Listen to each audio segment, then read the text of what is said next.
Okay, here we are. I always thought I'd make this video one day. I always thought there's gonna come a day when you're gonna you're gonna tell them how you did it. I guess today is that day. These are all my builds that over the course of many years I have perfected and used to achieve the rank of Grandmaster North America. For those of you who are watching this and don't know, Grandmaster is the highest ranked division of StarCraft consisting of the top 200 players of a continent. Before I start, I want to tell you guys that I am not one of those guys that started this game Diamond 2 or Diamond 3 and then quickly promoted into Masters and then into High Masters and then got GM in like 2 years. I started this game 10 years ago as Bronze 3 in Heart of the Swarm and have been every single rank in between Bronze and Grandmaster. So with practice, you will be able to execute these builds that I'm going to show you. I'm quitting StarCraft for at least several years, otherwise I would not give away all my builds and intricate understandings of the game that took me years to attain, because I don't want people to use my knowledge against me. But since I already got GM, beat some really good players, and am moving on, that won't be a problem for me. That'll be a problem for you guys and everyone else using my builds to terrorize the ladder. Oh my gosh, the Terrans are going to be unhappy. But like I said, since I'm moving on, that won't be a problem for me. That will be a problem for everyone else. I kind of am surprised at the number of people that haven't done what I'm doing right here. I guess because a lot of pros have quit StarCraft, but they just sort of took their builds and their strategy and their game understanding to the grave with them. They never really shared everything that they learned, and if they had done that, those videos I'm sure would be the most valuable archived pieces of information in the StarCraft community. Like imagine if SOS just released a 3 hour long video explaining everything he knew about the game before quitting. But for some reason, no one does that. And this video is like the only video on YouTube of a Grandmaster doing that. Maybe it's because people really are that selfish, or they just never took the time, or if they quit, they're like, okay, I don't care about the game anymore. But either way, I'm doing this. These builds are Protoss builds. I'm a Protoss Grandmaster. Although if you play Zerg or Terran, I suggest you watch this video so that you know the builds that will probably soon be used against you on the ladder by people who are copying me. Because in these builds, I also tell you how to counter them. Like I said, I'm quitting StarCraft, and I would not be telling people how to counter my builds on YouTube if I were still going to be playing on the ladder. So I'm going to tell people everything. Like just tell them how to counter my builds, how to tell them how to think to counter my builds, everything. So the first thing you want to do when you want to climb is develop a build you will use against each race, including random. That means 4 builds. You don't want to develop 3 builds that you use against Terran and then you decide at the start of the game which one you're going to use. When you're in Diamond 3, and most of you are below Masters, you want one build that you practice every single game. This is what you do if you're serious about climbing. And, you might say, oh, but that's not fun. Winning is actually more fun than losing and not understanding why you're losing. And what I'm doing here is I'm showing you not just my builds, but I'm telling you how to climb as someone who started from Bronze 3 and ended in the top 200 North America. You want one build that you use per race. This will allow you to maximize the amount of time that you've practiced that build so that you know it intricately, completely flat, could perform it in your sleep, down to the exact supply, ideally down to within 1 or 2 seconds of the game timer, although we'll talk about that later, so that you implement what I call protocols. In the heat of the moment, you make correct decisions faster than your opponent because you know your build better than they know their build. You know how your build counters their build, you know how you can trick them, you know all the mistakes that they are likely to make before they even make them. And so you were prepared for what I call protocols. I'll go into that more when I show you the build orders for each race. But every single race has protocols. It's very interesting. And this is all, guys, information that normally this is knowledge that would take you years to attain. Because if you play, let's say, 1,000 games, you're only going to be Marauder Rush a certain percentage of those games. And therefore, you can only learn what to do in the rare fringe cases in certain games. And sometimes there are situations that I've been in that have literally only repeated 2 or 3 times into that particular permutation over the course of like 1,000 games. And so I've been there and I can save you the time of having to go there and I can just tell you what to do. It's crazy the number of times I've played against Terran and won by one assimilator being placed in the correct spot, and I can just tell you, what to do. So no one else has really done this. I didn't copy a pro player for them. I basically invented them myself starting around Diamond 3, Diamond 2, and had to evolve as I continued to climb until we have the final product, which I'm going to show you here. And these are our final products. I would say that it's basically impossible to improve these builds without just creating an entirely new build. So, without further ado, and this is where the fun begins, I'm going to show you replays of every single race, including random, showing you what to do, showing you the exact build order, and I would suggest that if you're serious about remembering this, you either save this YouTube video or you write down the exact build order that you see for each race, because you won't be able to just remember this. And if you just copy, if you think, oh, I'm just going to copy the concept, you're not going to get far. I'll be honest, you're not going to get far unless you do exactly what I'm doing. So let me show you these replays. If you have a build order which goes to 4 or 5 minutes into the game and you know the build order down to the supply for like 4 or 5 minutes, you will be so far ahead of everyone else. And that is actually what you need, by the way, to get out of Diamond. In order to promote out of Diamond into Masters, you have to have a build order that you know down to the exact supply for at least the first couple minutes. I really discovered this when it took me about 5 months of playing every single day to promote from Diamond 1 into Masters 3. Past Masters 3, Master 2, High Masters, if your build order is off by more than 3 or 4 seconds, you're probably just going to lose the game because, like, let's say a Reaper gets in your base, your Stalker's late by 3 or 4 seconds, the game's already over. So you need to prepare for the future if you plan on climbing and do the right steps so that when you get there, you don't have to do 5 times the work or 10 times the work to fix what you're doing. You want to start where you are doing the right things, and then you'll climb faster to begin with. Okay, so the first game I'm going to show you is my build order against Zerg. This is one of the most effective builds I have ever used, and I actually got the inspiration from this build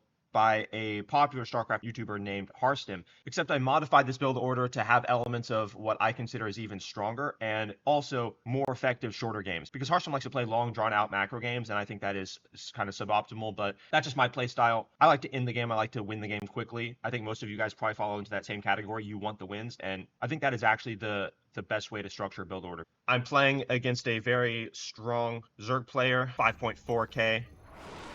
This guy's ranked about top 60, 70 North America. And the reason I'm showing you this build first is just to show you that it can work. I'm not going to commentate. I'm just going to show you that this build does work against high-level Zergs. And then the next game, I'm going to show you intricately break down every single thing that I do. So here we are. I'm going to put this on ×4 speed. We're going to play. You can watch the mini map. You see my probes going across the map, right? What could I be doing? What could I be doing? And like I said, the next game after this, I'm going to show you exactly what to do, down to the supply, down to the second, so that you can copy this build that I'm using to beat a very powerful Grandmaster North America. And not only that, but make him rage at the end as well. He's making some minor mistakes. Zealots arrive. Spines going down. Queen injecting. More spines going down. Spawning pool actually optimally placed, which you don't see often. Continuing to rally zealots. I'm going to show you exactly how to do this. He even has speed finishing. He's got speed, he's got spines, he's got a roach warren. He's even going to make some roaches. Again, this is a top 100 Grandmaster North America losing to zealots.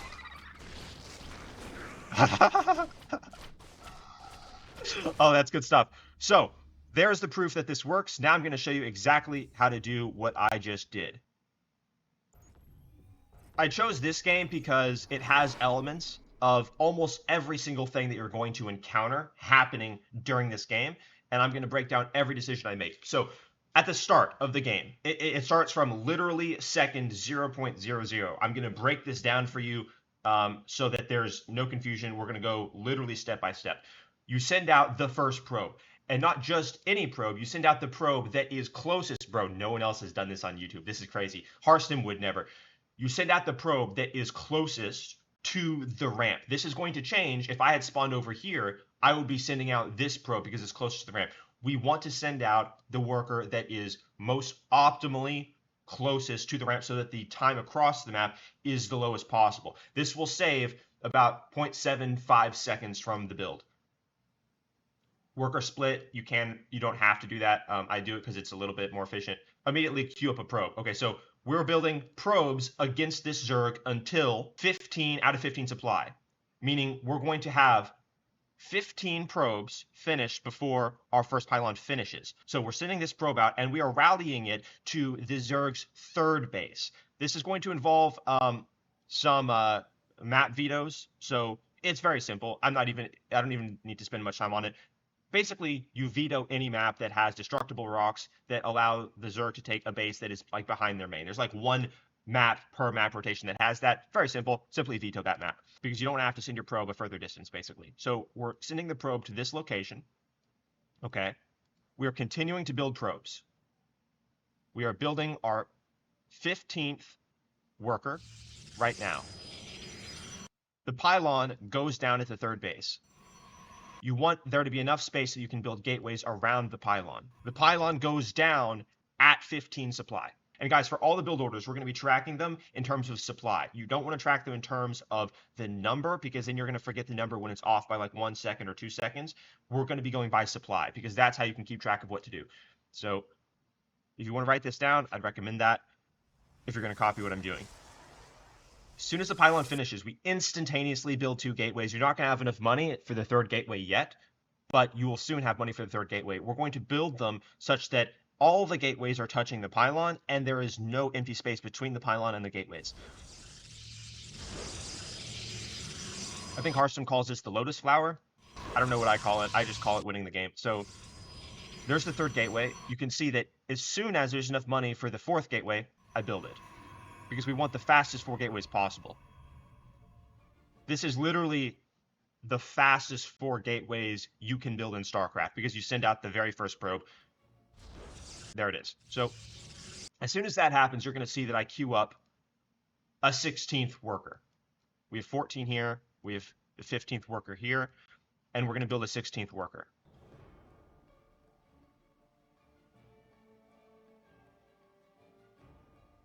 And we send this probe over to an empty location. On another map, it can be any place that is further away. You want this location to never be scouted by an overlord or by Zerglings that are just running around. So it needs to be out of the way. It needs to be out of the way. And also, you should be aware that it can be scouted by a Xel'Naga Watchtower. There's a couple of maps in the map rotation that allows that. That's not possible here because of these destructible rocks, so this is fine. Now, we're going to build a 17th worker, okay, after this. You can notice I queue it up pretty soon. I should be queuing it up soon. But Hearthstone tells you to only do 15 workers here, not 16. If you watch his video, there's it's better actually to do a full 16, I think, because you can get away with the money spent. You have enough. So as soon as the gateway's finished, this is critical. You have to start the zealots immediately. Immediately start the zealots. And the reason I'm showing you this replay again is because it has so many good elements. I'm being scouted. So you know, when you watch this, you realize, okay, this build is going to work even when you're scouted. Oftentimes, you won't be scouted, and then the build will be even more efficient. But the path of the second Overlord should scout this in theory.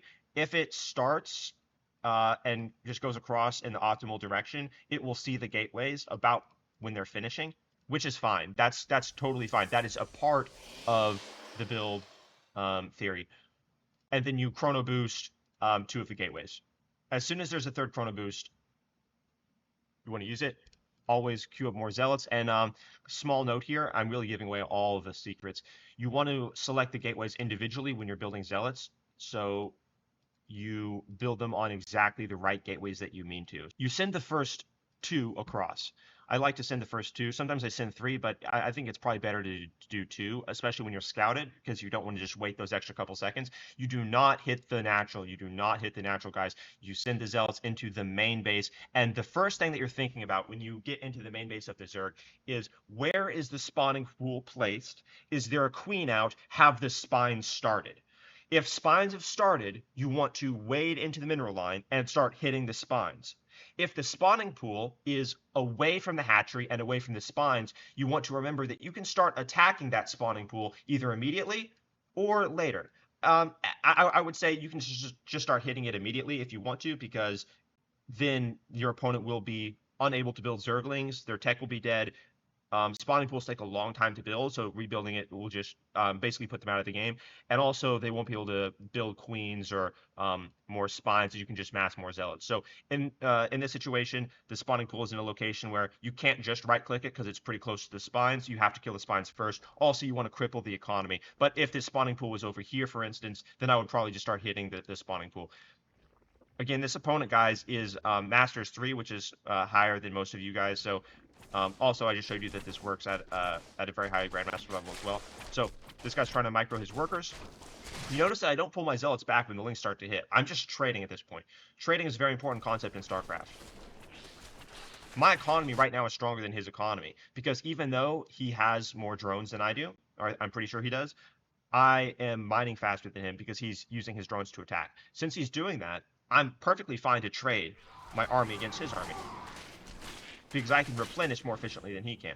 I know that these spines are about to finish, and so I can't do what I just did again, but I'm still building zealots. This is where, if the spines are finished, and you know that it's just suicide to walk in, look, we saw he's got spines, right? We know that they're finished by now. If I send in these zealots, they're just going to die to the spines. So we kill the hatchery. This has different benefits to it. The biggest benefit, in my opinion, is actually just a mental benefit because it sort of mind controls him into thinking that he has to defend this hatchery. This happens at a bunch of levels. So even in the high master, grandmaster level, a lot of Zergs will move down and take suboptimal fights just to defend a hatchery, which they shouldn't defend. And if you kill the hatchery, sometimes they'll just leave or make the wrong decision after that.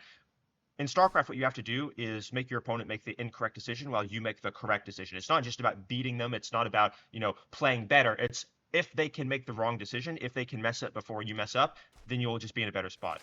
So I see him moving Zerglings across the map. This is what he should be doing. This is the correct move. So he is not falling for the idea of defending this hatchery. He's not keeping the Zerglings up here out of fear and making a Baneling nest, which is a really bad choice. He is sending them across the map knowing that my gateways are proxied. He doesn't know, well, actually he does know exactly where they are proxied because he scouted it. So like I said, this is a game where a lot's going suboptimally, but I'm telling you exactly what to do because I've dealt with this many times. So you recall about 3 or 4 zealots.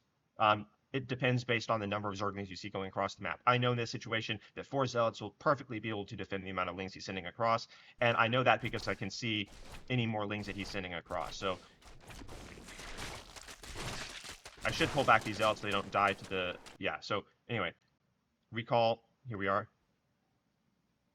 Yeah, he can't get anything done here. He can't get anything done. If there are speedlings, what's important to do is split up your zealots so that they can't just run around your nexus and kill probes. You want to keep like 2 over here and 2 over here. But he doesn't have speed, so it really doesn't matter. At this point, I'm still continuing to build zealots. And that is all the theory of what you should be thinking about when you're going to the Zerg's main base. But simultaneously, you have to be prepared for more. So we're now at 30-30, or 31-31, excuse me. We know that we're about to be supply blocked. We have all 4 gateways building, so soon we have to build a pylon. You see that I build a pylon right now because we have to build a pylon in order to not be supply blocked. Also, so while all this is happening, while you're assessing, this is how the build is executed.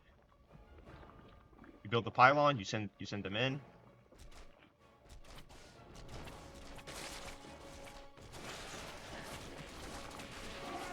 And then you build a gas. We want to build 1 gas before we put down a cybernetics core. The way we're going to win this game is not with zealots. If we happen to win the game with zealots, that's fine. And a lot of times you will because your opponent doesn't know what to do, they're not prepared, they make the wrong decisions, etc. But the way we're going to win this game is with Void Rays flying into the opponent's base and them having no anti-air besides 1 queen or 2 queens. And we're going to fly in with 2 Void Rays. That is the win condition. That's how I have like a 75% win rate against Zergs in Grandmaster. So here we go. Back to where we were before. I showed you how they send Zerglings across the map, as you can see. See, he's thinking about stopping my zealots. He thinks he's going to lose the game based on zealots. So he's investing so much money. Look, he's getting ready for roaches. These are spine crawlers. He's delaying everything by putting so much money into that. Whereas I am taking a second gas. I've taken a second gas. I should be building a cybernetics core very soon. Yeah, there it is. So I actually did make a second gas before my cybernetics core. This is not necessary, although it's not really bad either. The point is that you need to build a cybernetics core very quickly in order to make a void ray. So you can see that here I built it at like 38, but you can build it right after you do this. I also like to keep zealot production as frequent as possible. Here we're supply blocked, so that's the reason why I think I put that down at that time. If you're in the situation where the Zerg is trying to send lings across the map, you want to try to wall off by using your zealots and a pylon at the ramp.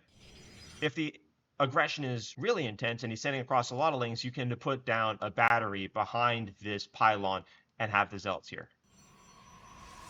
The cybernetics core goes down here in the place where we're going to put the Stargate to build void rays. We do not want to put it over here because that gives the Zerg the mental cue that I am playing for a game beyond zealots, which we don't want to tell him. We don't want to give him anything. So we're building the cybernetics core over here. The fact that he sees me mining gas is already, it is what it is. I can't do anything about the Overlord, right? The Overlord spotted that already. But we are mining gas and we're preparing to build a Stargate. And the Stargate will go down as soon as the cybernetics core finishes. At this point, we hold the low ground. So, just to recap, after we either kill the Zerg or we force them to invest a lot of money into spines and into roaches, because when I show him zealots, the quickest thing he can do to counter zealots is roaches. Roaches lose to void rays, hence the fact we're going to void rays to win the game. He doesn't know I'm using void rays to win the game. He thinks I'm trying to win the game with zealots because he's already behind, he's already losing. I killed his natural. Zergs do not want to be on equal number of bases to Protoss players. Over here, we have the Stargate beginning, because as soon as the cybernetics core finishes, this is how you win the game. You always want to be thinking about how you win the game. This is all just a waste of his time. I am simply wasting his time. These zealots mean nothing except wasting his time. There's basically no threat to my void rays because I know he's on one base, meaning he can only produce queens from one hatch at a time, which is not enough to stop 2 void rays. Biles can hit void rays, but you should never let that happen. But just in the 5% scenario where he somehow manages to land a bile, I target his ravagers here. But these zealots mean nothing. I continue to queue up zealots just to waste his time, because these are extra minerals. The only thing we have to worry about is void rays, and we already have a void ray being chrono boosted. I know I'm going to have enough minerals to build up a second void ray immediately. He's killing this, so he thinks he's winning now, right? I immediately cancel that zealot for extra minerals. He could be taking a second base here. If he did, it wouldn't matter because the second void ray will be there before he can build a queen. He's sending all of his units across the map to kill me here, which is the correct move by him. It's just not good enough though. So chrono boost the void rays all the time. Third chrono boost being used. Put the void ray in a position where when the second void ray comes out, all you have to do is select them both and then move over, so you save a couple seconds. Over here, he's killing the zealots. Look, just more wasted time. More wasted time by him killing those zealots. I think I even kept them on hold position. He's killing the workers. Now, you want to keep a close eye on the bank here.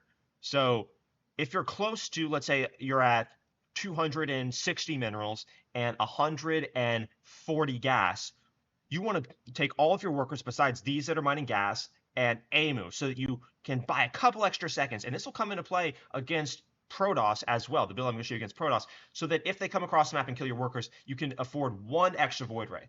Every single void ray matters. We're winning the game with void rays. This is very important, actually.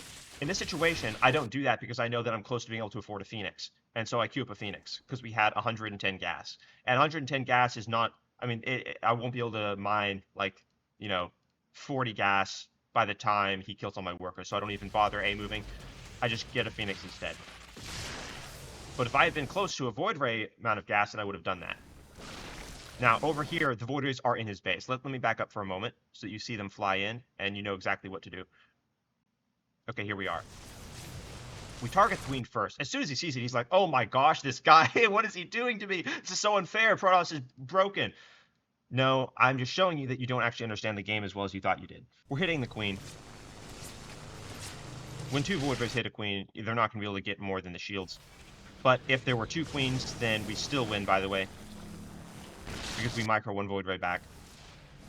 I'm not killing drones here. I'm killing the spores. We do not want to let him get spores on. I repeat, do not let spores finish. Do not let spores finish. If spores finish, it's going to be so much more difficult. You still win if a spore finishes, but you have to maneuver around. So if this spore finished, for instance, and burrowed right here, and it was at full health and I couldn't kill it, maybe it got transfused by a queen, I would fly the Void Rays over here and start hitting the hatchery from this side, so that he's forced to unburrow the spore, bring the spore over here, and as the spore is burrowing, I hit the spore with prismatic alignment, and then we kill the spore. So we target the spores, obviously. At this point, I'm thinking he's building more spores over here, which is fine because I have more Void Rays queued up. I see him hitting these buildings. We don't want to lose the game due to losing buildings. I know that my main base is gone because in this contingency, I'm prepared for that to happen. I know that that's going to happen. What we don't want to have happen is our production to die. So if he moves over here and starts hitting my production over here, while things are still building, then I will fly this Void Ray back.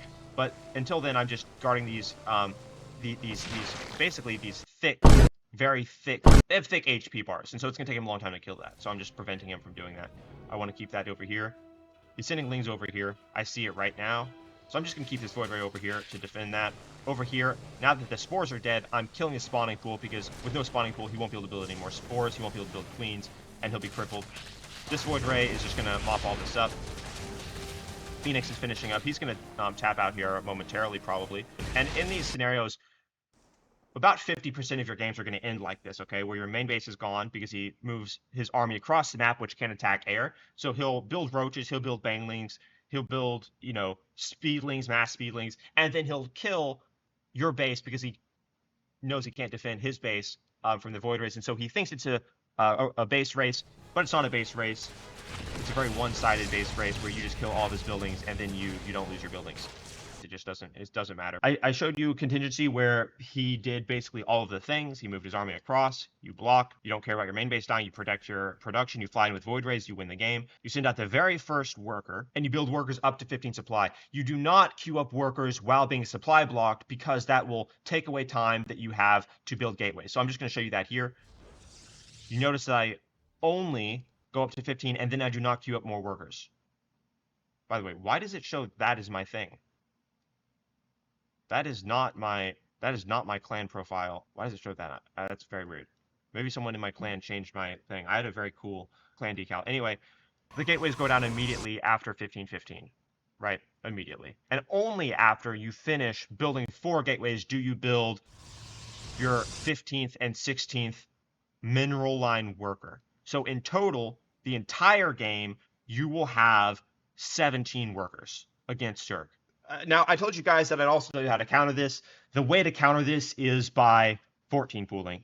If you 14 pool, that is the hard counter to this build. When you build your 31-31 pylon to unsupply block yourself, that is when you put down the gas. And then after your first gas, you are free to build your cyber core. The reason for that is because if you build a cyber core first and then put down 2 gases, you'll be further away from the 150 gas you need to build a Stargate. So it's better to mine the gas first, then put the cyber core, and then you'll have 150 gas for the Stargate, which again is how we win the game here. Sinlar, the Sinlar game. This is a quick example of what to do if he builds spore crawlers and the spore crawlers get up. So I'm just going to skip to the end. This is exactly the same build order that I execute. Okay, so as you can see at this point, I've done the thing. I've killed this natural. I am just about to send in the Void Rays. He still hasn't seen the Void Rays because it's outside creep range. He's made roaches, same as I predicted he would. He also made a baneling nest. That didn't work out too well for him during this game. I can tell you I just split the zealots up, and the banelings did not do that well. He has 3 queens in this scenario. 3 queens, which is not good for me. This is very rare, and yet I still managed to win. So I'm going to show you what I do here. And on top of that, he makes spores. I send in 2 Void Rays. I see that there are queens. I immediately pull back the damage Void Ray. I micro back. I send in the zealots to get in any free damage on the queens that I can. 1 or 2 hits. I see that the queens are low energy, so there's not going to be any transfuses available. I am waiting on the 3rd Void Ray. If I lost a Void Ray, he would have won probably. I send in 3 Void Rays. It's all about DPS, guys. This is about DPS in situations like this. The 3 Void Rays have greater DPS than 3 Queens, and I can kill one of his Queens faster than he can kill one of my Void Rays. He manages to have, at this point, enough energy for 1 transfuse, so it even goes, like, badly for me, but it still doesn't matter. I micro back the Void Ray. I keep it alive. I kill the Queen. I target the second Queen. He runs it away, and as he's running it away, there's no DPS from that Queen. So the Queen dies. There's about to be a Spore finishing here. This is not good. If I fought this Spore, I would lose. I lose 1 Void Ray. I see the Spore finishing. The Spore doesn't even hit my Void Ray because I micro it back. I know that I don't even have to kill this. The Queen's over here. This is useless. Most of you guys would be mind controlled into attacking this. That's the mark of somebody that's not even into Masters yet. Is they don't understand what they need to attack. They're just they get tunnel vision. At this point, there's enough shields on this that I bring it back into the fight, and I have some DPS. I'm killing his drones. There's another Spore that starts here. So he's upset that I didn't kill this, by the way. I have another Void Ray here. There's another Void Ray coming out here. He made this. That's not going to matter, though. I'm over here because I know if I kill the spawning pool and the hive, then the game will end because he can't build more spores. He won't be able to build more queens. He can't shoot up because I mind controlled him into making roaches to counter the zealots, which are now all dead. Dude, when you do this, you're going to get so many creative insults. It's fantastic. You have to, well, maybe you don't have to because it doesn't matter, right? But I actually enjoy harvesting salt from people. So yeah, I did not attack this Spore. There were 3 queens. I microed back. That's how you deal with a situation like this, is you just start to kill the drones. You kill this because I don't have to attack him. He has to attack me. This concept is so important if you're going to play any strategy game at a high level, play chess. It's the same concept. I do not have to attack this. He has to attack this because I'm killing this. Okay, good. That is the Zerg domain concluded. Next, I'm going to show you my Protoss build, which is very, very cool. It is more strategically interesting to me intellectually than my Zerg build, although when you're trying to climb, what matters is winning the game, not, you know, the cool, intricate nature of the build. You sort of let that develop itself as a result of winning, sort of like natural selection, where the primordial world, when it was just volcanoes and very harsh environments, the animals selected not to what would look cool on their bodies, but what would allow them to survive. That's the way these builds were developed. What gets you the victory screen without hacking? Guys, don't hack. If you hack, you're just, you know, that's not what I mean when I say get the victory screen, okay? Don't use hacks. But besides that, get the victory screen however you can. Here is the full and complete build that you will use against Protoss to win 70% of your games in under 5 minutes, including at GM. As you can see, this guy was Grandmaster. Again, the analysis starts from the 0.0 second mark. I am leaving no stone unturned. I'm explaining everything about what to do here. You split the workers. If you can't split both sides like me, I mean, I can, but it's suboptimal sometimes, then I just do it like this. We send a worker down after mining 1 trip to build a pylon on 13, okay? We're going to show that one more time.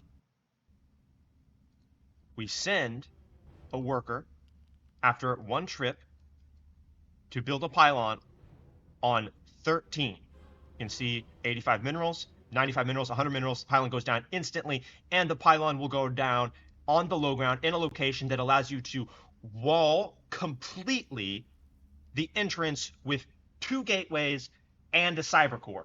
If for some reason you build the pylon in a situation where you cannot wall with just 2 gateways and a cyber core, you should be able to wall with 2 gateways and a cyber core and a pylon. That also works, although it's better for a couple edge cases just to be able to wall with 2 gateways and a cyber core. Namely, if they are proxy zealoting you, you can get the second gateway down, hard walling and buying yourself like 45 seconds. This is what you do, and you build 1 probe in between the pylon and the gateway. 1 probe. So you build a probe on 14, right? So as soon as this pylon finishes, we build a gateway. Immediately. As you can see, I was late by like 1 second.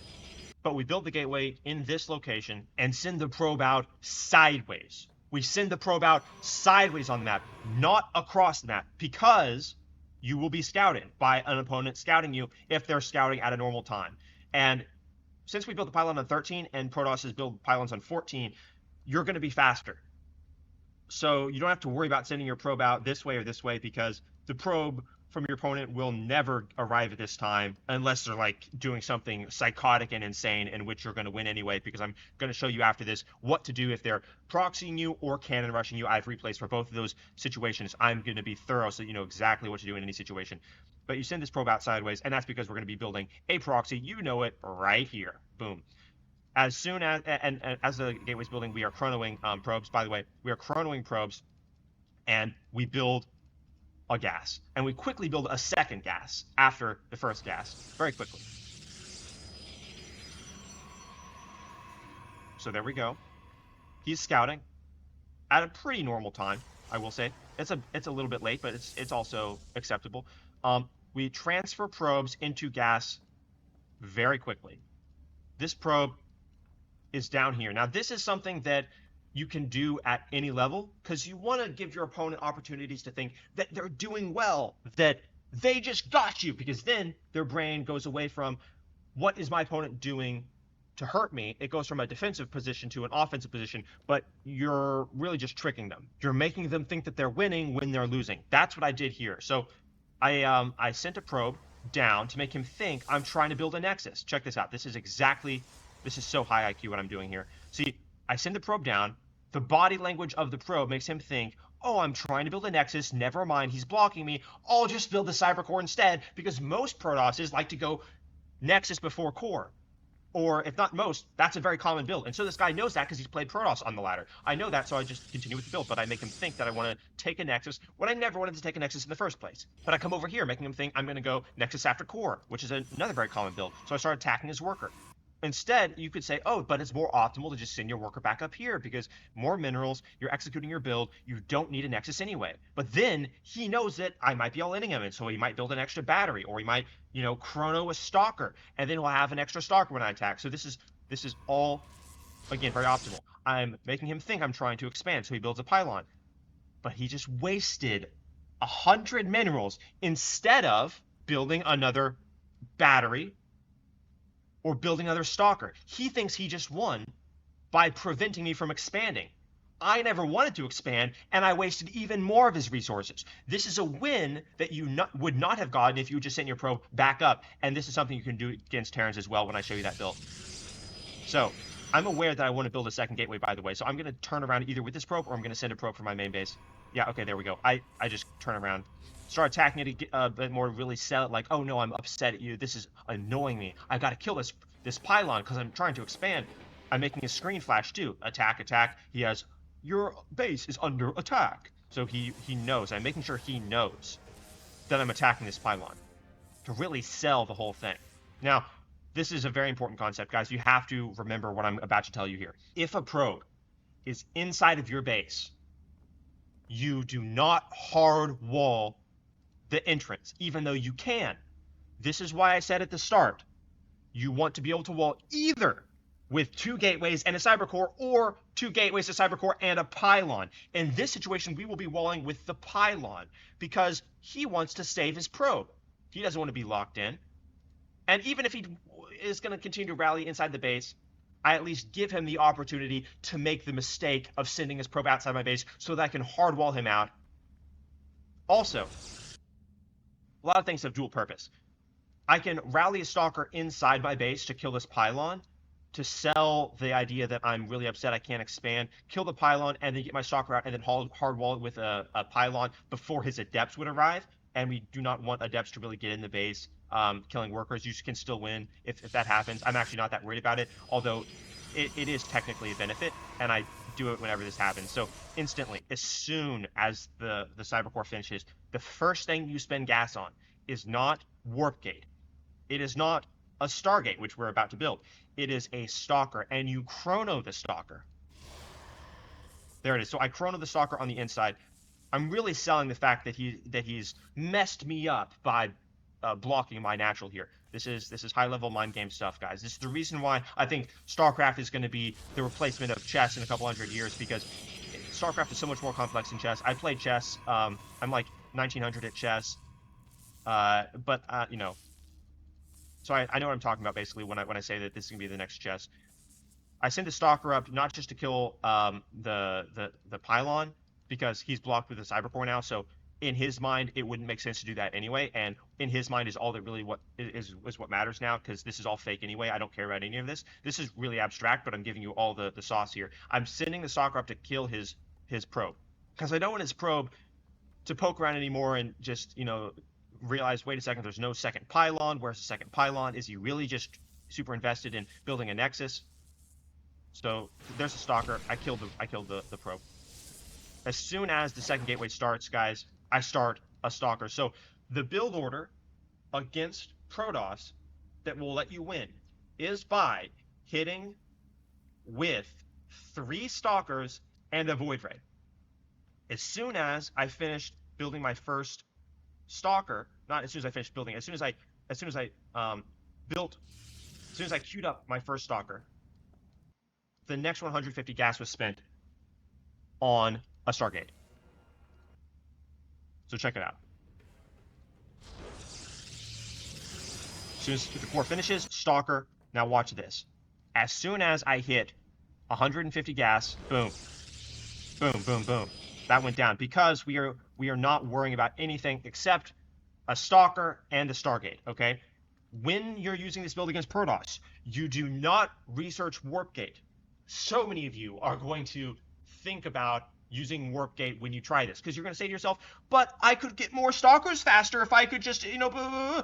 And you're going to try it because I did too. And I did this hundreds of times. And so I experimented with every different case scenario. And I'll save you the time when I tell you it is not worth it. The way you win this game using this build order against Protoss, which is super, super, super powerful, is by attacking with 3 stalkers and a void ray as soon as possible.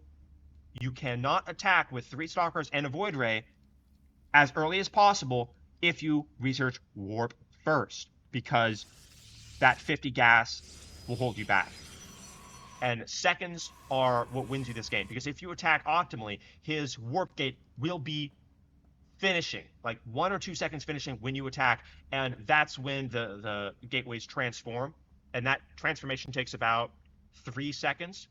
And that's during that 3-second time window is when you are killing the pylon. And I'm not suggesting, guys, that you lose the game if you attack and you already has warp gate finished by 1 or 2 seconds. That's not what I'm saying. I'm saying that that's typically, if he does everything optimally using a normal build order of Protoss building the pylon at 14 and you use this build order, that's what's going to happen. And as soon as this Stargate finishes, you build a void ray. The moment, the instant it finishes, you build a void ray and you chrono it. Boom. Now, I'm really selling the fact that I'm annoyed at this. I don't care at all. As soon as the 3rd stalker is done, I'll be singing it across the map. My probe's over here. I'm just going to hard wall it because I don't want to deal with adepts coming in. Oh, damn. An adept did come in. That's super annoying. So this is, I forgot that this happened. That's actually good that this happened because it shows that it doesn't really matter. I'm continuing with the build order. You do not want to turn around and kill the adept. So I should have walled this with a pylon and then this wouldn't matter. But since this did happen, we just commit. And committing is fine because we're going to win the game. Also, when we see the adept, we know that he didn't spend that gas on an extra stalker. So look at this right now. He has a battery and a stalker. Warp gate, going to finish him, like I said. 3rd stalker, sitting across the map. We attack with the void ray and the 2 stalkers. If I was just a little bit faster, we would have the 3rd stalker, but that's fine. You get the idea. The 3rd stalker is basically there. We chase down the stalker. There are many elements of this that are crucial. So I'm going to back up slightly and show this again. Look at how early we are attacking, guys. We're about to hit his base at 3:30 with a void ray and 2 stalkers. He knows something's up now, but it's too late. You immediately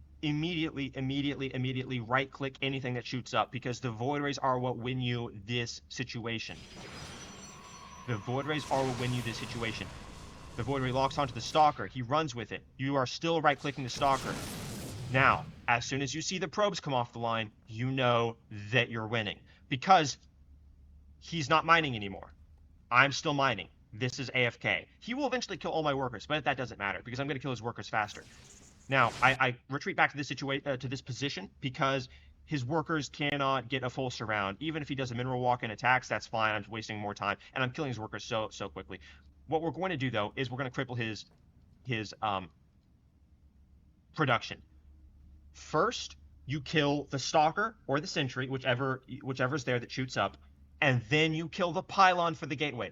It is killing the pylon for the gateway is more important than killing the pylon for the Stargate, more important than killing the pylon for the shield battery, more important than killing the pylon for the robo facility. Killing the pylon for the gateway is the most important thing you can do because your void ray cannot die. Do not let your void ray die. Do not kill the pylon for the gateway because we don't want him to be able to warp in any stalkers. There it is. Now he is super dead. I don't think I registered when I walked in here and saw and was like chasing the stalker that there was a Stargate. So at this point in the game, I don't know that he has Void Ray. It shouldn't matter though because I have Stalkers and a Void Ray. Stalkers and a Void Ray beats just a Void Ray, even if it has prismatic alignment. I'm killing the Cyber Core now because I know that that's going to matter, but I decide, okay, I'm going to go back in just in case he has something else. He has one Gateway and a Stargate. You can see it's warping in. I just right-click the Void Ray. I know the Void Ray has to die. He cannot stack Void Rays. He has no Void Ray, and I have a Void Ray now. This is important. I walk over here. I get the probes cannot attack the Stalkers. And I'm killing his last pylon. My next Void Ray is already rallied into the base. We get only 1G. More salt, but this is important. Even if the second Void Ray had finished, it wouldn't have mattered even if I had lost every single one of these Stalkers. Because the two Void Rays will just hunt down that Void Ray, and even if he uses Prismatic Alignment, and for some reason I don't have both my Prismatic Alignments up, which I do, but even if I didn't, I would still kill this, and it wouldn't matter because I have another Void Ray on the way. As you're about to see, I'm going to have 150 gas, then I'll get another Void Ray. This is how you kill a Protoss in under 5 minutes. You attack them at 3:30 with 3 Stalkers, a Void Ray. This requires 2 Gateways at the start, which is a very common build that does not result in this, so people will not be suspicious when they see it, and you do not build a Warp Gate. You do not build Warp Gate. If they block you with a Pylon, and then you act as if you're upset and you try to kill the pylon. If they build a Cyber Core like they did here because you're about to kill the pylon, you're really happy because you know they're behind. Do not worry about killing the Cyber Core because that takes way too long. You can kill the pylon because you can get the pylon dead with a Stalker or 2 before you send them all across the map to attack with your Void Ray. An important concept for this, a mental benchmark that you should remember, is that you want to attack as soon as the Void Ray is finished because the Void Ray is what takes the longest to build. So that's your timer. As soon as the first Void Ray is done is when you attack. So your Stalkers should be across the map as soon as your Void Ray is done. 2 of my Stalkers were across the map at the time. My third was basically across the map. It was right here when the other Stalkers were right here. But you get the idea. That's what you need to do. So this is going to win you so many games against Protoss. This doesn't matter. If they send in 2 Adepts, it also doesn't matter because you're attacking. And that's a Stalker's worth of gas right there, and you're winning the game with Void Rays. So now I'm going to show you what happens when they proxy you, and then I'm going to show you what happens when they cannon rush you because it's Protoss. What if they do that? Does it still work? How do you win? Is the build different? This guy I think got Grandmaster last season. He was a bit below me, probably like rank 185. As you can see, he's Grandmaster here. But Maximus, very strong Protoss player. Encountered him a couple times on the ladder. Here we go. Worker split.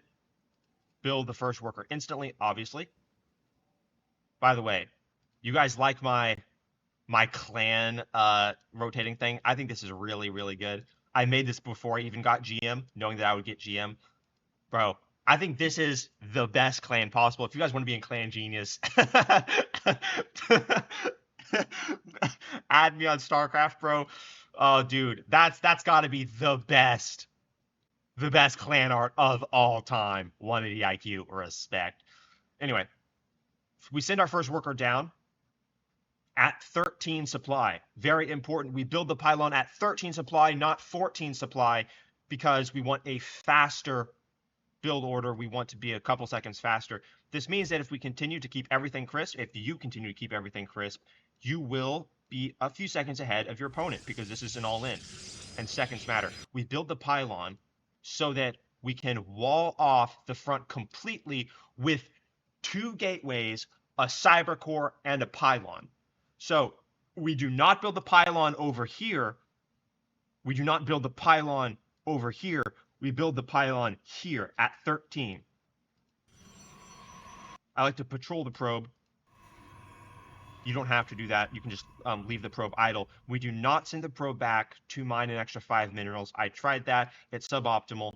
You get back a little bit late. An extra 5 minerals is not worth building the gateway 1 second late. As soon as this pylon finishes, we are going to build the gateway instantly. Then we send the probe across the map sideways. We send the probe sideways, not straight. The reason we send it sideways is because the probe could be scouting, the probe could be proxying, the probe could be cannon rushing you, but you don't want to have your probe seen. And your probe won't be seen because you built the pylon on 13 instead of 14. And so naturally, your probe's going to be faster than the opponent's probe can get to your base. So you send it sideways, okay? You send it sideways. I decided to go sideways this way because I want to build the proxy over here, right? So, and if I just sent it immediately instead of going this way first, then it would be a couple seconds faster. But as you can see, because we built the pylon on 13, there's still, he still can't get there in time. So he's not going to see my probe, which is all that matters. If he sees your probe, you are screwed. It's really bad. Do not let your probe be seen. That's why, again, I repeat, do not send your probe straight. You send your probe sideways. You should write all of this down. As soon as the gateway finishes, of course, we will be building the cyber core with a probe that we send down from the main base. Now, after this goes up, we chrono workers and we build gas.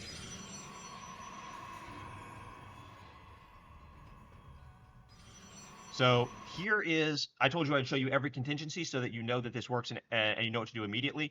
He is going to be proxying me here in my base with a really cheesy build, so I'm being cheesed as well. I continue with the build. We do not care that he is proxying because we are proxying, and our proxy is inherently better because we are more dastardly than him as Protoss players, and we've been practicing this for hundreds and thousands of times, and he just doesn't know. He's doing a casual cheese here. He's at his grandma's house. He booted up his laptop. He's playing casually. He thinks, oh, I'm going to get some free LP against an unsuspecting player. You queued up against the master of all cheese. Literally, actually, the grandmaster of all cheese. You don't know what you're in for.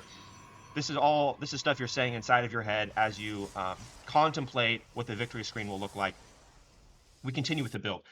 The worker's over here. There's the gateway. There's the gateway. So, again, it's the same executed build. We are simply aware that he is proxying us. Not even in a proxy location, but he's literally proxying us in our natural. Very cheesy. I make him, so this is some important stuff, guys. I make him think I'm panicking. This is some high-level mind games, which if you get the build down, and that will take you like 100 games to do at least, then you can start to do this sort of thing as well. But what I'm doing here is I'm adding on mind games. This is very important. I'm like, oh no, what am I going to do? I wanted to do something by hitting this. I'm like, oh no, what is this? I build a cyber core anyway. I build a cyber core anyway, and I'm building the proxy. I'm getting prepared to build a proxy. I'm already mining gas, guys, and I'm happy because I know that my void rate is going to be faster than any stalker he can get out because this gateway is so delayed. It's so delayed. He thinks he's winning, by the way, because when he does this and he gets this position up with the cannon protected, he wins most of these games. So he's happy. I'm glad also that he's happy because I'm aware that he thinks he's winning. And if he comes up here with this probe, I make him think I've given up and I'm AFK because, oh no, this is BM by him. I built a Zealot, though. The Zealot serves a couple purposes. First purpose is to make him think, again, that he's winning by trying to attack him and failing. Oh, no, I failed to defend with the Zealot. You've won. And then he gets even more complacent. The second reason is that if he tries to build cannons up here, I don't have to pull workers to kill the cannons. I can just use the Zealot to kill the cannons because all that we really care about is defending the fact that we're mining gas. We need like 450 gas. 150 for the Stargate, and then at least another 300 for 2 Void Rays. So the Zealot's up here, it's just holding position. I don't care about this. He thinks he's won the game, obviously. But the Stargate is already up. Look how delayed this is. This guy is cheesing me right now, and he thinks he's winning. I seriously doubt any other person has a build this sophisticated. He's scouting over here. He's going to see me. And if I had proxied over here, he would see me anyway, so it doesn't matter. So with this proxy, we want to protect the Stargate in terms of surface area. So that's what I'm doing here.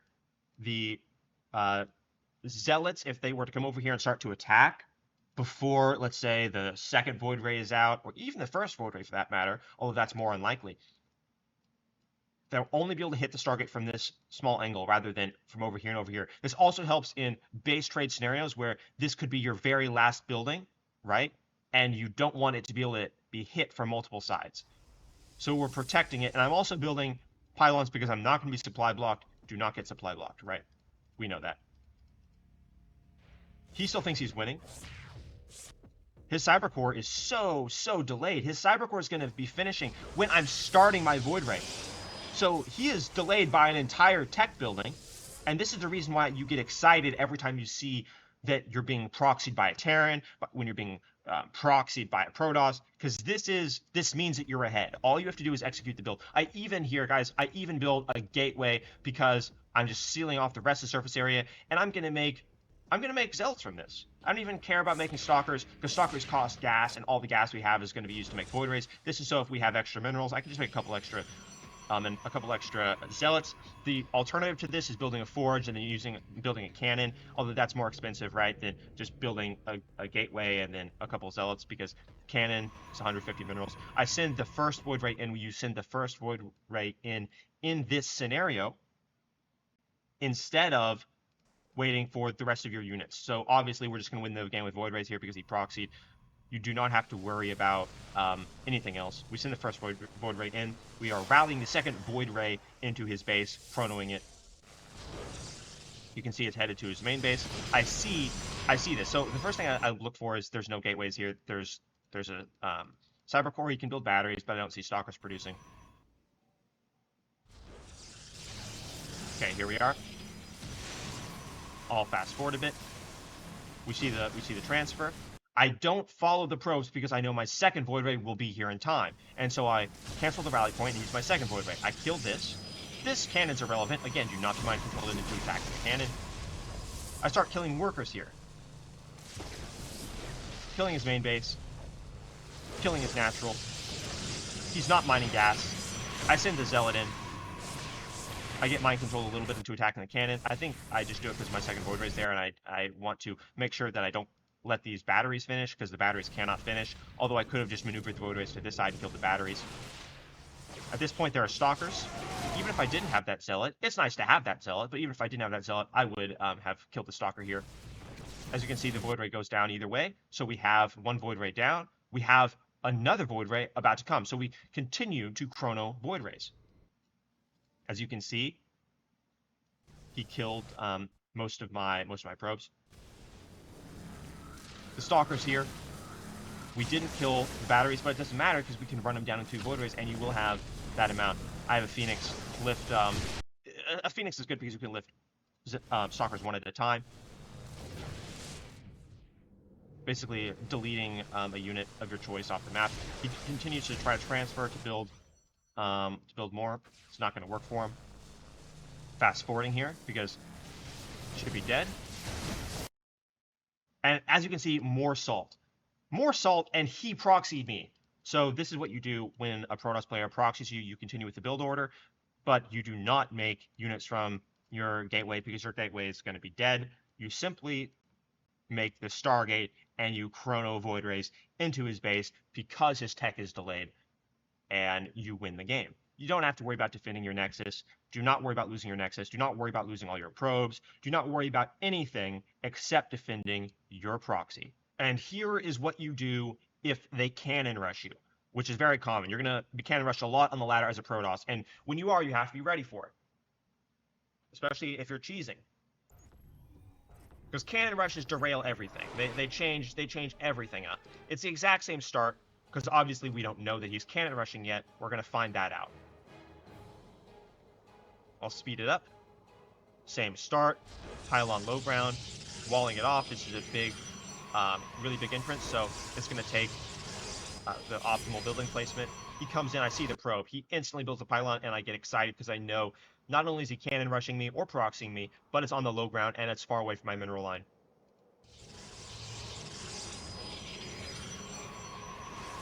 This is great. This is really, really good.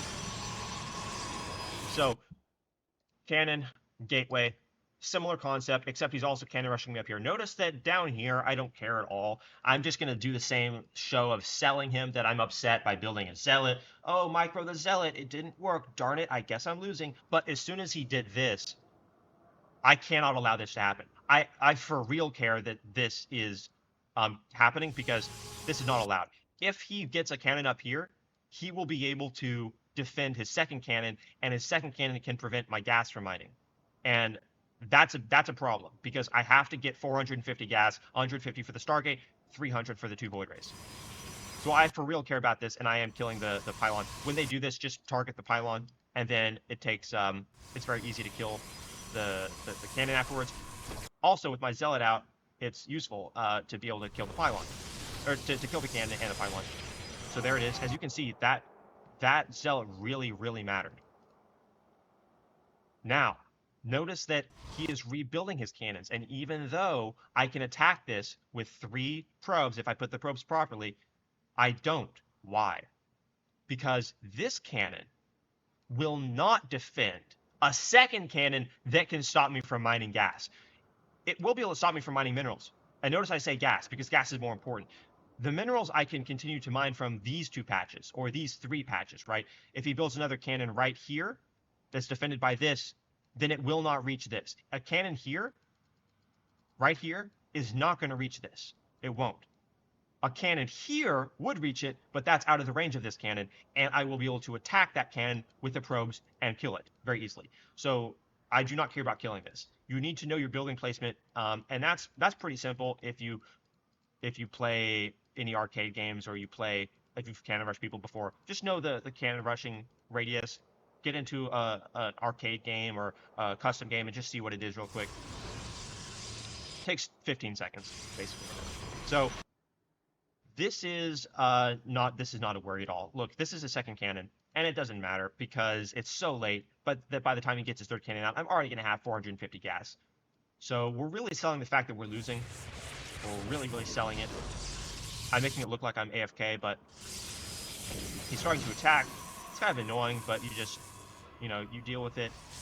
This cannon here, I think can maybe reach this, but not this geyser. But even if it could reach both, it's not going to matter because I already have 2 Void Rays lined up, and I'm about to have 150 gas again for a third, and 3 is more than enough.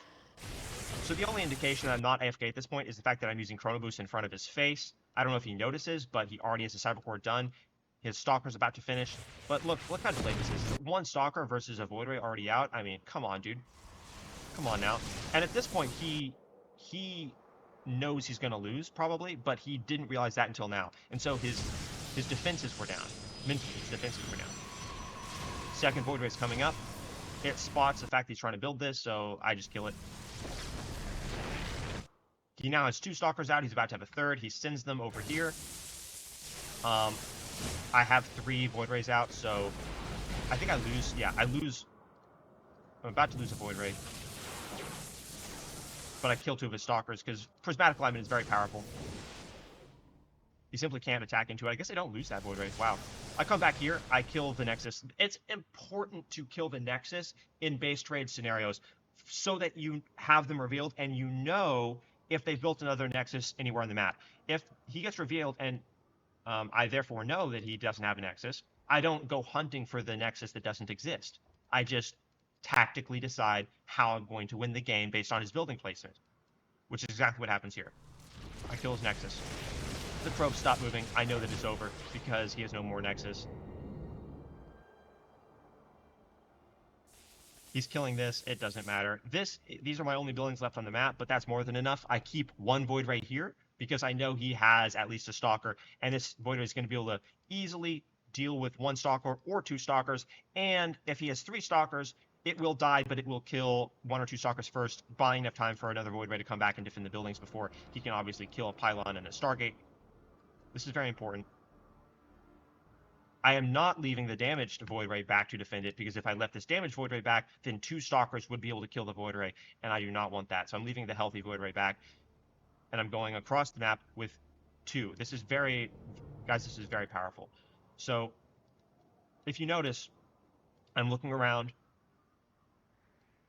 for his Stalkers, because I'm expecting him to try to come in and kill my last building, since I've been revealed for a long time. Waiting around, hunting for the attack path. It doesn't come. So I know he's camping. Now, come back to kill his buildings. Boom, boom, boom, boom, boom, boom, boom, boom, boom. Now come back over here. You'll notice that I leave this forge alive. I leave this forge alive deliberately so that I can prevent a draw in the event that I go across, discover that there's a bunch of cannons. It's going to take a long time to kill a building, and he's defending it by microing Stalkers. I can buy myself an extra 3-minute timer on the draw timer by sending this Void Ray over to kill the forge and prevent a draw. So, again, you would not know to do this unless you've played more than 1,000 games and gotten like one or two scenarios where a draw ends up happening because what I just described took place. So, yeah, saving you guys a lot of time by telling you all these details. Looking around for Stalkers, I don't see any, so I just come over and kill. Pylon.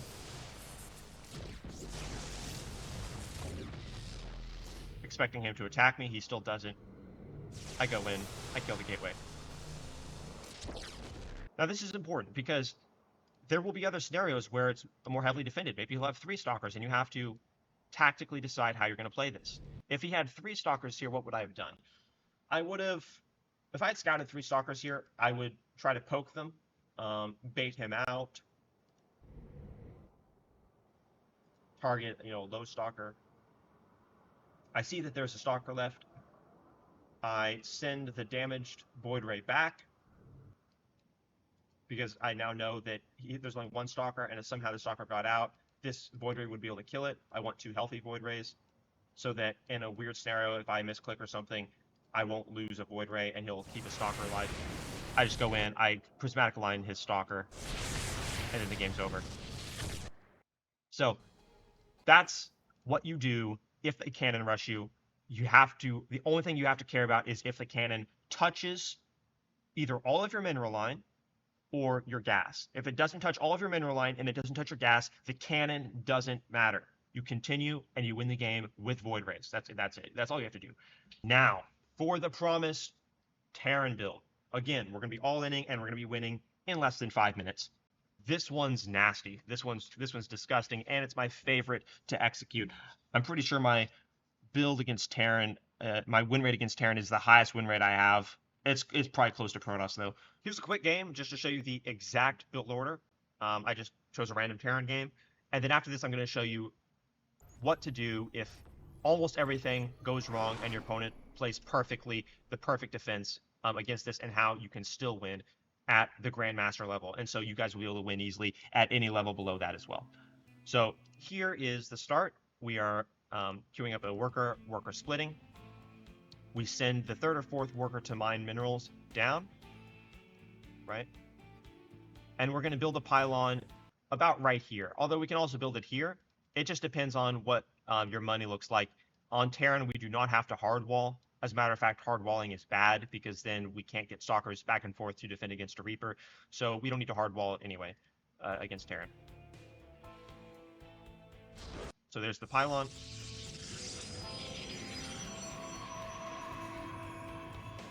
We build 1 worker in between the pylon and the gateway, just like last time.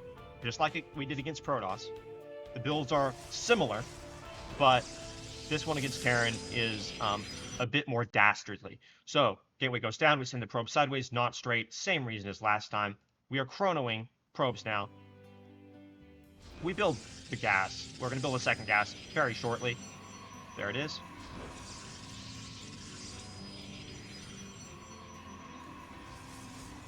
transfer workers in, send the proxy over here. We want the proxy, by the way, if I didn't say this earlier, we want the proxy to be close to the third, but not like on the third, so that if he scouts his third, he doesn't see it. So this is a perfect location because it's close to his third, but very few people will walk around this and look over here. They'll just look over here, if that makes sense. So yeah, and we're going to send the probe down to build the Cyber Core.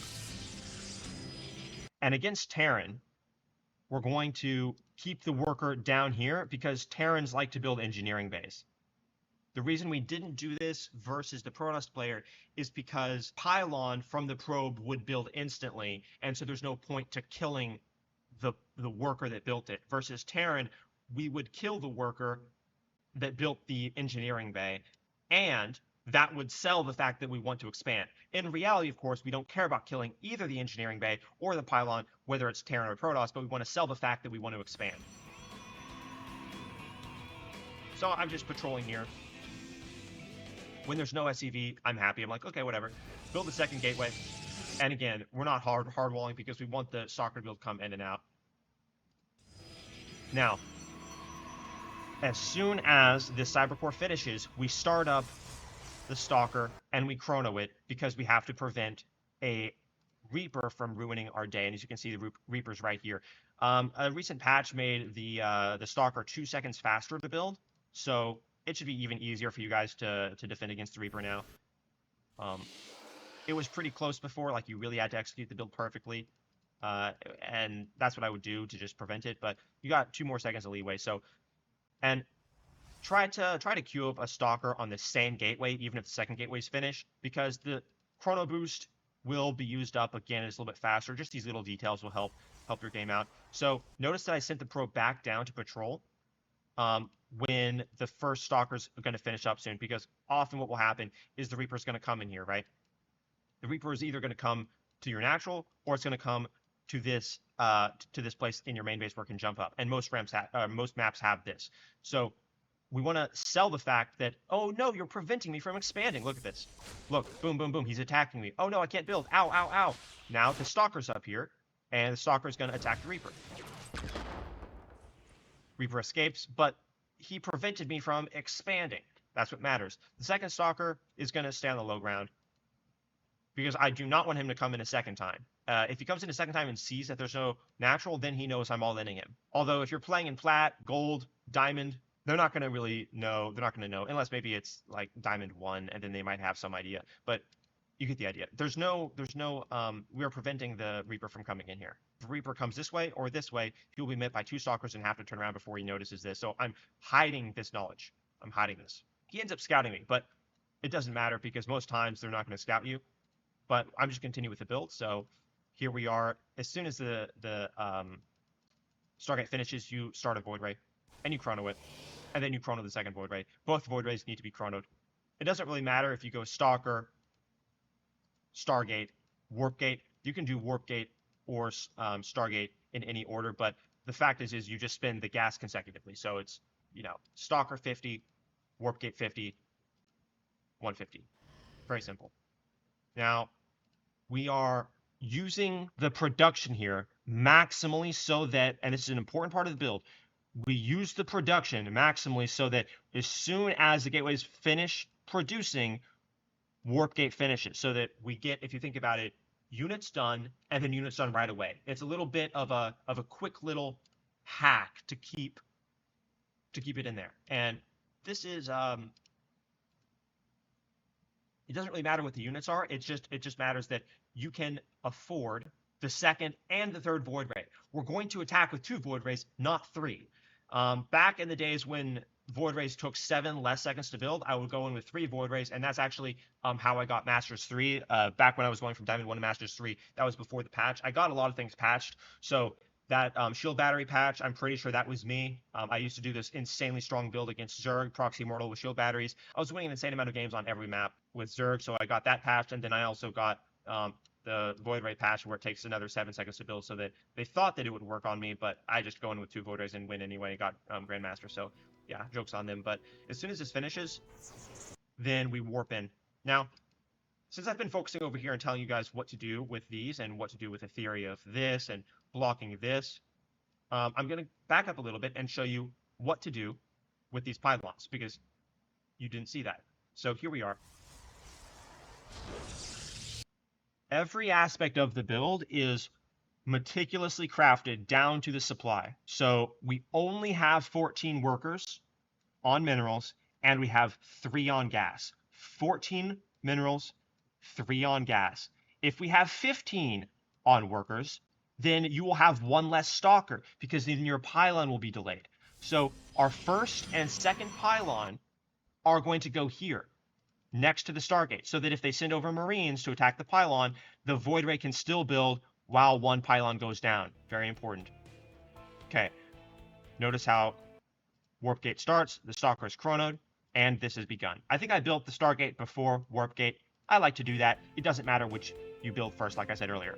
Okay, selling that fact, the worker's down, right? Second pylon. The second pylon goes up at 27. Yeah, I was a little bit distracted here. So it went up at 25, but if I just started this Stalker a bit sooner, then it would be at 27. It says 26 here just because that probe died. We do not replace the probe. Do not replace the probe. It's pointless. There's no reason to replace it. So this would say 27 out of 39, and then the first Void Ray begins. Chrono. That's going to put you at 31 supply.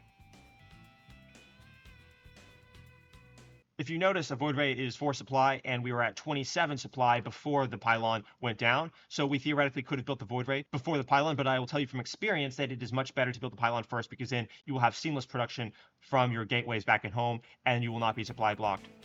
As you can see, we go up to 35 supply from the gateways. And this, 35 supply. Again, that probe would have made it 35 supply. At 35 supply, you will build your third pylon here, in this location. Now, at this point, we do not care about this pylon being seen, because we can defend the pylon with units. And if he is dumb enough to bring his units out to attack that pylon, then we win the game even easier, because then we don't have to attack into his main base with 2 Void Rays and gateway units. If the Reaper kills this probe, it doesn't matter, because we build the pylon before the probe dies. He scouts it. This is a bad scenario, but it doesn't matter, because we're just going to do the same thing. I'm going to show you what to do even in a bad scenario. These are right across the map. If he goes up here and starts killing workers, it doesn't matter, because I'm already going to win the game. If he micros that and he's not microing down here, it's a loss for him. So he has to micro down here. It's all coming across the map. It's all rallying to the third pylon. As soon as this finishes, I warp in right here. Now, people will think, and I'm sure you're already thinking this, why don't you build a third gateway? You do build a third gateway, but not before you build a third Void Ray. It is more important to have seamless Void Ray production, which you're about to see here as soon as I have 250 minerals, than it is to build a third gateway for faster warp-ins and more warp-ins. Here we go. The Zealot goes in front, and again, you're just filling up supply. So if I had space for another unit, I would have made another unit, but you want to stick to this amount of units, this exact amount of units, guys. I'm telling you, if you have another Stalker than what you have right now, if you have another 2 supply than what I have right now, this build will not work. It won't, because the pylons are, you're using all of your bank. You're using all of your bank to fulfill this. Now we attack the bunker. This is where it gets very, very important, and this is where you're going to win or lose the game based on what happens. You're losing workers. It doesn't matter. You're preparing to create a third Void Ray as soon as you hit 250.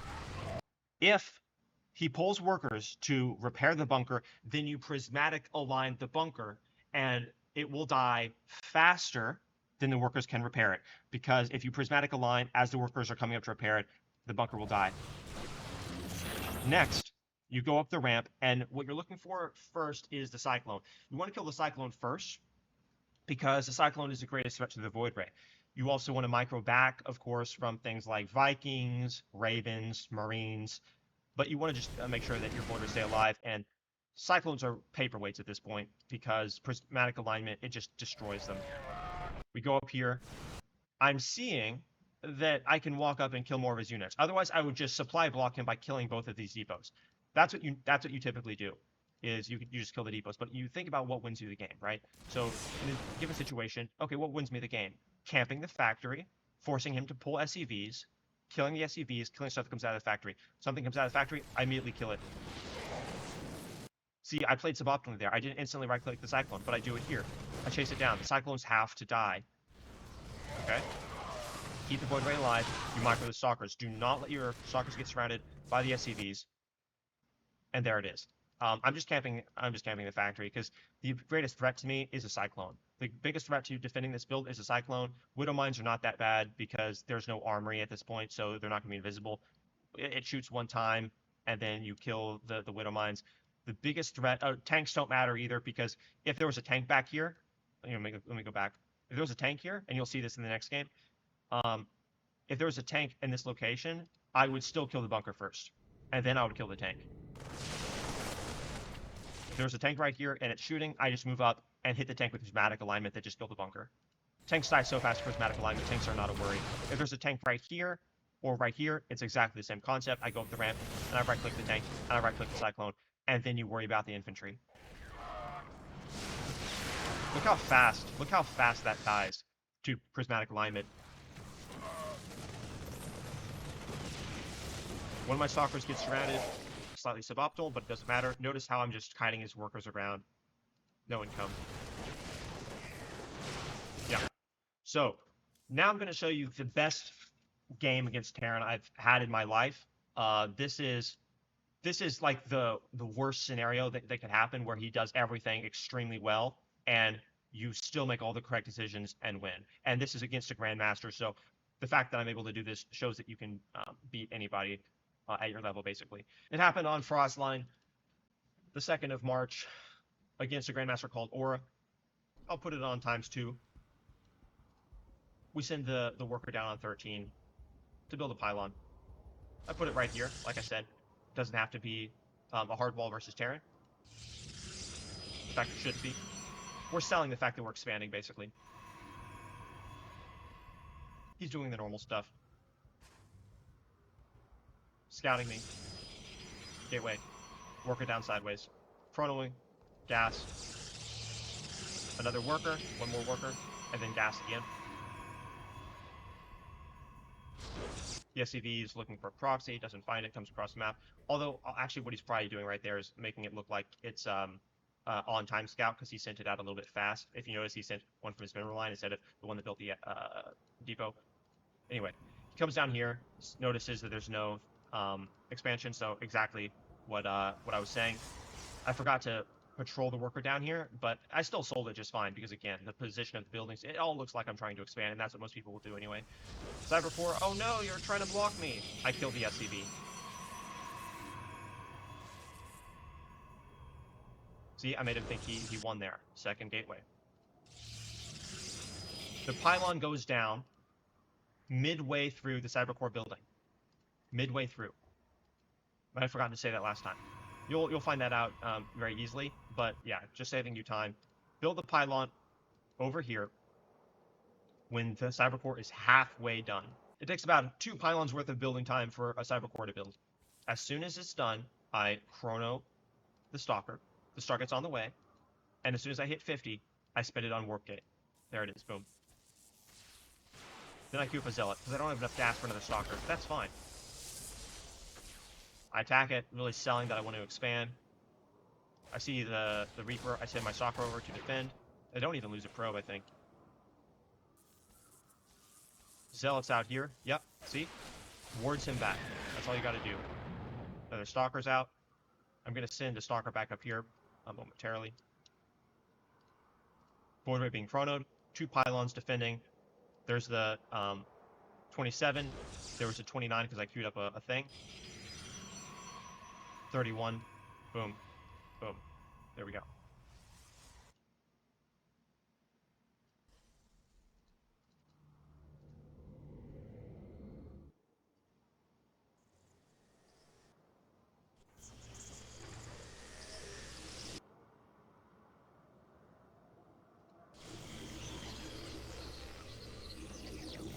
Warping in over here, he sees me. This is already a bad start to the attack, because he can prepare preemptively to pull his workers to repair the bunker. He can build another bunker. He can start a tank. He can start Vikings. He can basically prepare for the attack. Look, another bunker up here. Prismatic line the bunker because I see that there's units there. Kill the other bunker. I go up the ramp. I kill the other bunker. Cyclone dead, Cyclone dead. I micro back. Lose the Void Ray anyway. I'm up there. Now, you do not let your gateway units get surrounded by SCVs because then you lose. You have to keep them alive. You micro back. If you let your stuff get surrounded by SCVs, then you're going to lose. So this is really good because I'm preventing him from killing my units easily. I'm making him invest a lot of time. He's not mining. It's all down here. Now, I've lost so many games in situations like this, but I continue to micro. I continue to micro, and I continue to play. I continue to warp in. His Marines are low. His SCVs are low. Now, Terran's winning here, by the way. Terran's better. Another expansion. Technically better mining power than me because he's got an orbital. He can produce Cyclones, Vikings. But I don't give up because I know that there's still a chance, and I can supply block him. So I target that. He's rebuilding a bunker. His Marines are still low. Battery, third gateway.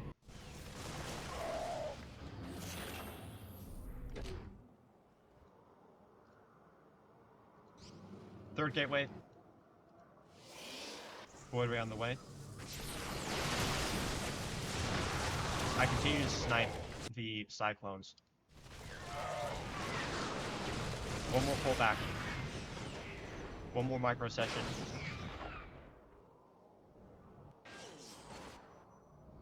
Another warp in. And I go for good here. There it is. This game would have been lost at about 5 different points had I not microed my stalkers back. Had I just committed. You have to be aware that you don't have to win the game on the first push. In some situations, you can back up and warp in, supply block your opponent, be aware of the situation, and go in again. We know his position is not that good if he's pulling all of his SCVs off the line. Remember I said that random counts as a race. And so this next game I'm going to show you is against random. Here we go. This is the game on Ultralove. This guy is random, and I by far do not like playing against randoms the most. So this is him. This is me. I don't know he's Protoss. He could be Zerg. He could be Terran. In a situation against a random, when you're doing these builds that I'm showing you, you have to know what he is immediately. Otherwise, you're going to do the wrong thing. Because you can't proxy Zealot, a Terran player, and then expect to win with Void Rays. He's going to build an eBay, he's going to build a bunker, and then you just completely lose. So you can't just blindly do a thing. If you build, the Terran build that I'm going to show you against a Zerg, you also lose the game because then the Zerglings just kill your proxy. So you have to scout. And you scout with the same worker that is closest to the ramp, like I said before. Now, because this is a random, and random guys counts as a race, you will play against randoms on the ladder, you have to know what to do. We build this pylon here. It is a compromise between the Terran build and the Protoss build, because both of those resulted in me playing a low ground pylon against Terran and Protoss, as you guys saw. But in the 1/3, 33% chance that he is a Zerg, we have to wall the high ground because this ramp is narrower than this ramp.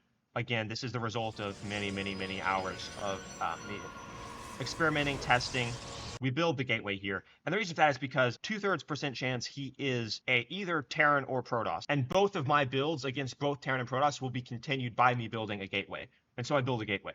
Also, if he's a Zerg, you're asking, obviously, what if he's a Zerg? And then you have a gateway here. At that point, we're just going to go proxy immortal and accept the fact that there's a 25% chance we win the game and then just take the loss. So keep in mind that that's acceptable because you're not going to counter random that much. When you do, there's still a 2/3% chance that this is going to work because he's probably going to be Terran or Protoss more likely than he's going to be Zerg. 66% chance versus 33% chance.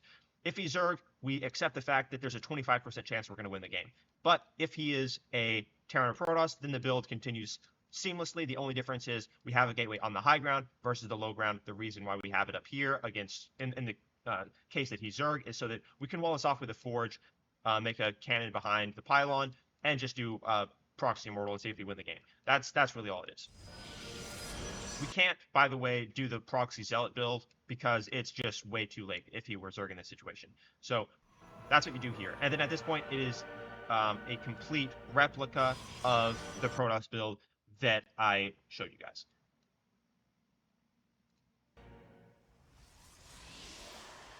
He gets extra greedy, tries to build a nexus out here. Proxy continues as normal. Trying to trick him still by putting this in the low ground.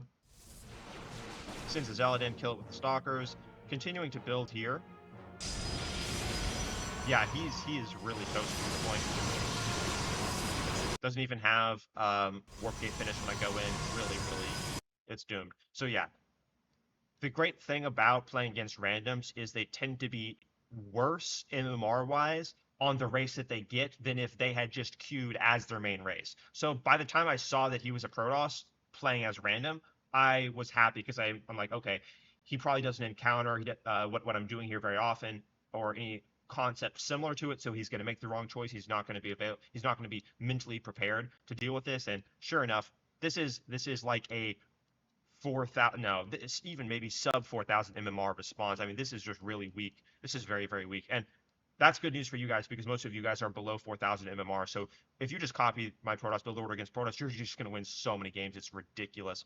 I am really shaking up the ladder by showing you guys my builds here. Okay, guys. So those are the 4 builds that I use to beat Zergs, Protosses, Terrans, and randoms on the ladder. And as you can see, they work at a very high level. These are the builds that I use to take me from Diamond 2 into Masters, into High Masters, and then into GM. So this literally works at all levels of play. If you have questions about any of these builds, leave them in the comments and I will answer all the questions. It took me a long time to gain all this knowledge. I have not seen anyone have these builds against Protoss. I don't think anyone's developed these builds against Terran, and definitely nobody's doing the same thing against Zerg with the Void Ray follow-up. They're only doing the proxy zealots. But these are the strongest builds, I think, honestly, on the ladder. So, yeah. And this is what allowed me to get Grandmaster. Season 1, 2025.